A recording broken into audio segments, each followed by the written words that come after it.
Hi, ladies, and good morning. Thank you so much for coming to my channel, my page, and I will be doing my breakfast this morning using some honey wheat bread, making some toast. So I put my oven on a low broil because that's how I do my toast. I'm not really sure how everybody else does it, but it comes out better that way. I actually kind of want a cheese toast, but I think I'm gonna put cheese on there, and then make one a peanut butter and banana with drizzle of honey on it. So yeah, but I am also going to be reading with you guys today while I wait on this to get done, and this is coming from Ruth. I don't know if you guys are familiar with Ruth. Um, I'll be coming from chapter 2. This is my Bible that I got that I can take the notes on and things like that. I've started reading it. I haven't. I've made it to Ruth. That's where I am now. Um, so I put a label thing on there as I go, as I complete each chapter, instead of just going ahead and doing the whole Bible. But this is my note Bible. As you see, Ruth hasn't had notes on there. That's because somebody likes to take my pens and they disappear. What's the matter, Tuka? Go get it. We're getting ready for school this morning. So I want to read through this. And this is NIV. Nana, you had a Nana. You want another one? Bye. What happened to his banana that he had? He finished it? Hey, Jakey Jake. One piece of it?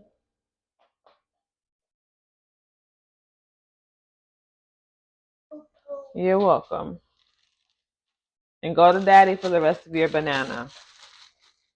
All right, guys. So, I don't even know what I did to Dean the Titus, but anyway, let's get to reading, okay? Chapter 2, Ruth chapter 2. And I'll just make some commentary on what I got from it as I go along, because this is really for my women out there who um been struggling with just your identity as a woman in general, what God thinks of you, how God feels about you, and just your place in the world. I've battled that lately. I felt it in my spirit. Like, does God really love us? Does God really appreciate us? The world, people, like, what do they think about women and all of those things? And that has been a big question, and something that has been a challenge for many years with us being just a woman itself. And it's not something that you asked to be, it's something that you were born to be. And it's it's hard sometimes because of what you've been given. And let's not even mention if you're a mom, but it is tough, the treatment that you get as a woman, from the woman's point of view, and things like that, disrespect levels and things like that. It's a lot.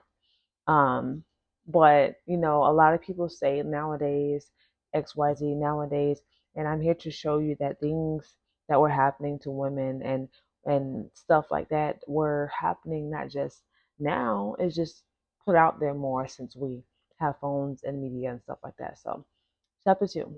Now Naomi had a relative on her husband's side, a man of standing from the clan of, pardon me if I screw this up, clan of Elimelech, whose name was Boaz.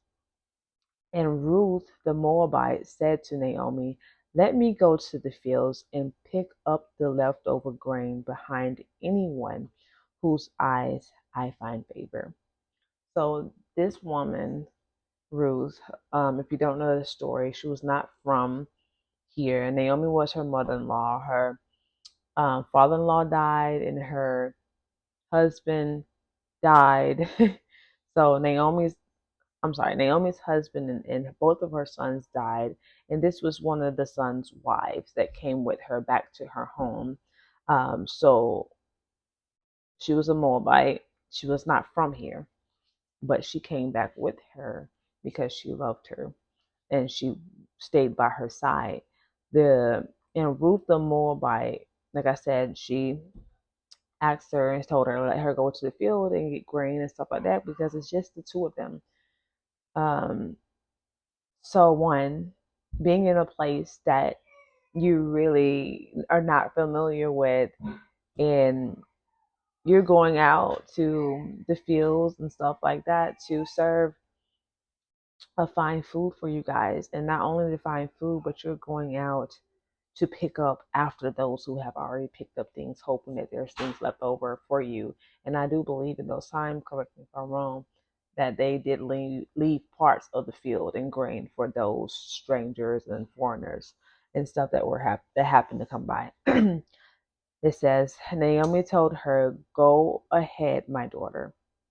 So she went out and entered and I'm sorry, she went out, entered a field, and began to glean behind the harvesters. As it turned out, she was working in a field belonging to Boaz. What a coincidence, huh? Who was from the clan of Elimelech.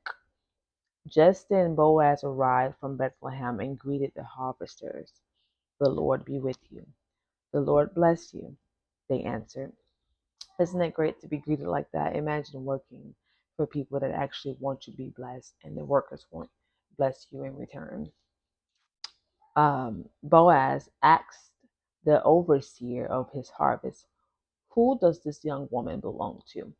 Now imagine, like, I'm pretty sure that's probably many people out there. Sorry, forgot these were on boil.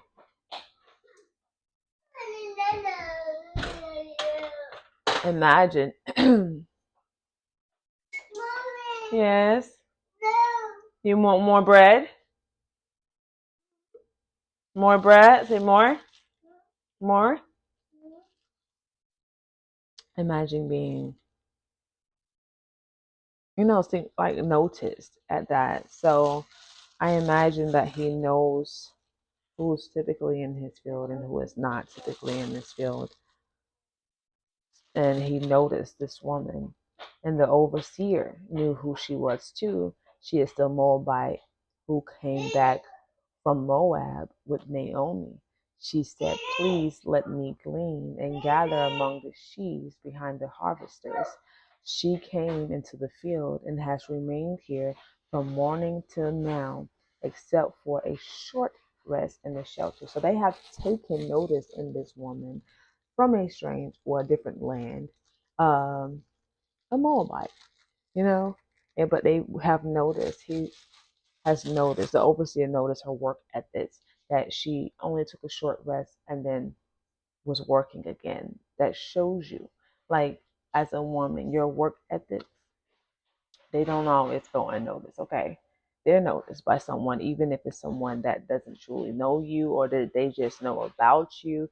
They see you, they see your work, what you're doing, they notice it, okay?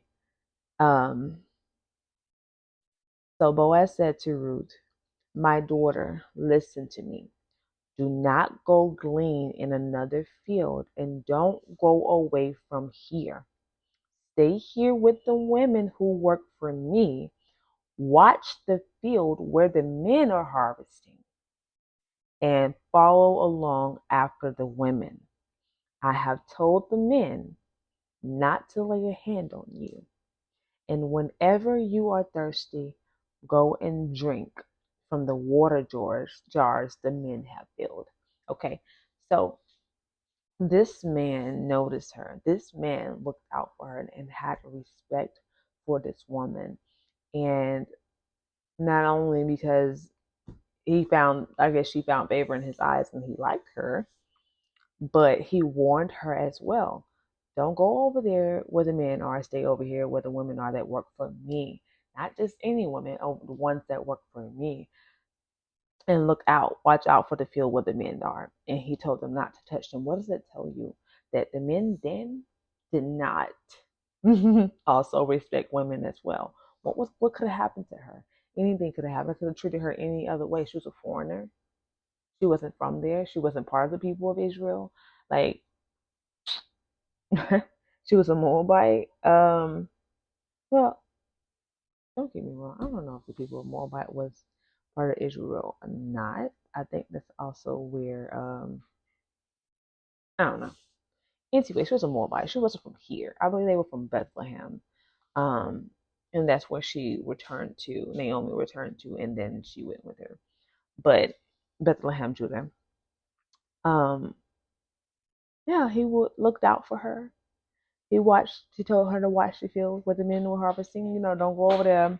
Stay over here. And I already told them not to lay a hand on you. So he has that kind of authority and stuff to let them know, not this one. you know. And maybe for all the women of his field, he does that. Don't bother them. Yes, baby, you all done? Thank you. So at this, she bowed down with her face to the ground. She asked him, "Why have I found such favor?" Okay, okay. Why have I found such favor? And it shocked her, and because maybe for her, again, she's a foreigner. Why should she have any value? Maybe she didn't think that she deserved to even have such favor or grace because she came there expecting to pick the least of the grain, what was left behind, the bottom of the barrel. And she got service, like a whole, don't go over here, don't go over there. I told them not to touch you. The things that she wasn't even going to expect. And maybe she was worried about those things when she went in there. Because when you go into a work field, let's be real. Real. We know how that can be. We know how that can go. As a woman working, we face so many things. And even if you're not working, depending on where you go, you worry about security, how men are going to treat you, if they're going to do something to you or not, especially when you're going alone. Um, so, yeah, challenges come, challenges for us. Um, and I'm not saying that things don't happen to men as well, but just saying, we're talking about the point of view from women, okay? And just, um, yeah, she bowed down and said, "Why have I found such favor in your eyes that you notice me, a foreigner?" See, she's a foreigner. She knows that she's a foreigner. She feels like she doesn't belong here, but obviously she's in the right place and not just by accident. Boaz replied, "I've been told all about what you have done for your mother-in-laws since the death of your husband. How you left your father and your mother and your homeland and came to live with people you did not know before. May the Lord repay you for what you have done. May you be richly rewarded by the Lord, the God of Israel, under whose wings you have come to take refuge." This is wild because there's other men here that could treat her the same way, but those men were not, you know, they didn't care. With you being a foreigner, people got treated different. Unless they hear, I mean, probably the same thing working here. Foreigner, things like that, or being a certain race and all of those things, but I don't want to get into that. The whole general topic here is women. But I know that sometimes foreigners can feel like your place here does not make a difference, but it does. And you are noticed. And I noticed. I'm gonna tell you that I noticed. Um,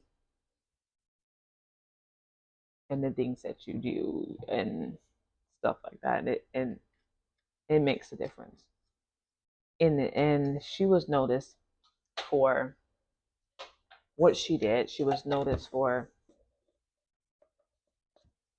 how she treated her mother-in-law, um, staying by her side, not leaving her, even after her sons, the part that connected them, died. Um, she still stayed beside her. She still supported her and helped take care of her and things like that. And that was very nice of her because Naomi was of age. Not of age where she can have another child, and even if she did, she couldn't give him to Ruth because I mean the child would take a long time to get old enough to even marry. And Ruth would be probably of old age by then. So yeah. So it says, may I continue to find favor in your eyes, my Lord. You have put me at ease by speaking kindly to your servant, though I do not have the standing of one of your servants. Okay, so she acknowledged that she doesn't have the position, the standing. She's not his servant, but he is treating her as one. And his kind words and things for her has put her at ease. To be put at ease, that means you were uneasy at first. So he treated this woman as one of his own, even though she wasn't a servant. And by doing so, and her allowing it, because you not everybody trusts easily, but she did trust Boaz by his words. I guess she can kind of just tell and feel that he meant what he said. So it put her at ease. At mealtime, Boaz said to her, come over here, have some bread, and dip it in the wine vinegar. When she sat down with the harvesters, he offered her some roasted grain. She ate all she wanted and had some left over. As she got up to glean, Boaz gave orders to his men. Let her gather among the sheaves, and don't reprimand her. Even pull out some stalks for her from the bundles and leave them for her to pick up, and don't rebuke her. Did you see the level of kindness this woman is receiving? There are still men like that. And I know here, she did find favor at some point. He began even liking her even the more.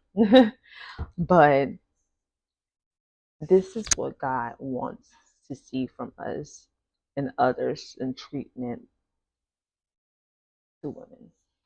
You know, um, not penalizing them for being a woman and being different and all of those excuses that affects the job of a woman. Excuse me. So Ruth gleaned in the field until evening. Then she threshed the barley she had gathered, and it amounted to about an ephah. So that's a pretty good amount. She carried it back to town, and her mother-in-law saw how much she had gathered. See, even Ruth saw how much she had gathered, and she was just knew that as her daughter-in-law, a foreigner that had went into the fields to glean, she was surprised at how much she had gotten um, in the day of whatever she had went to go glean. Ruth also brought out and gave her what she had left over after she had eaten. So her mother-in-law, I was to say her mother-in-law, brought her some food out after she saw her coming back in from the fields, because I'm pretty sure she knew that she might be hungry and tired, not knowing that Boaz had already, gave her some food and made sure that she was taken care of and water and stuff like that. Her mother-in-law asked her, where did you glean today? Where did you work? Blessed be the man who took notice of you. So she already knew that in order for her to get what she had, a man took favor in her. So I want to say, like, it's very careful, very, we have to be careful where we work and who we work for, um, as a woman, because not everyone is going to treat us the same. There are those who can lighten the load for us and be understanding, and there are those who can put more burden on us because they do not care. Um, so yeah. Then her mother-in-law, about Ruth told her mother-in-law about the one whose place she had been working. The name of the man I work with today is Boaz, she said. The Lord bless him. Naomi said to her daughter-in-law, he has not stopped showing his kindness to the living and the dead. She added, this man is our close relative. He is one of our guardian redeemers. He, like, this, it's just coincidence that she ends up here working for this man, and all good things to say about him, that he is kind to the living and the dead. Not really sure what that means. How do you be good to the dead? I'm not sure. But yeah, that man is our close relative. He is our guardian redeemer. And I also want to underline this because, oh, sorry. I'm going to actually put a square on it and make a note over here because I want to look up what exactly is a guardian redeemer. Okay. Ruth, then Ruth the Moabite said, he even said to me, stay with my workers until they finish harvesting all the grain. Naomi said to Ruth, her daughter-in-law, it will be good for you, listen to this, my daughter, to go with the women who work for him, because in someone else's field, you might be harmed. So, again, being careful who you work for, because not under everyone's leadership will you be protected. Not under everyone's leadership will they look out for you. Okay? You will be harmed. They don't care what happens to you. So Ruth stayed close to the woman of Boaz to glean until the barley and wheat harvests were finished. And she lived with her mother-in-law. Okay? So, yeah, so she gleaned there until the wheat and barley harvests were finished. Her mother-in-law told her it is good for her to stay there and glean with him because there's no telling what would happen to her in someone else's field. They're not going to look out for her like Boaz is doing right now. And she's blessed to have been able to come to his field. So yeah, um, that's all I have for y'all today. I don't know if you got more from it. Please share if you did. And thank you guys for tuning in.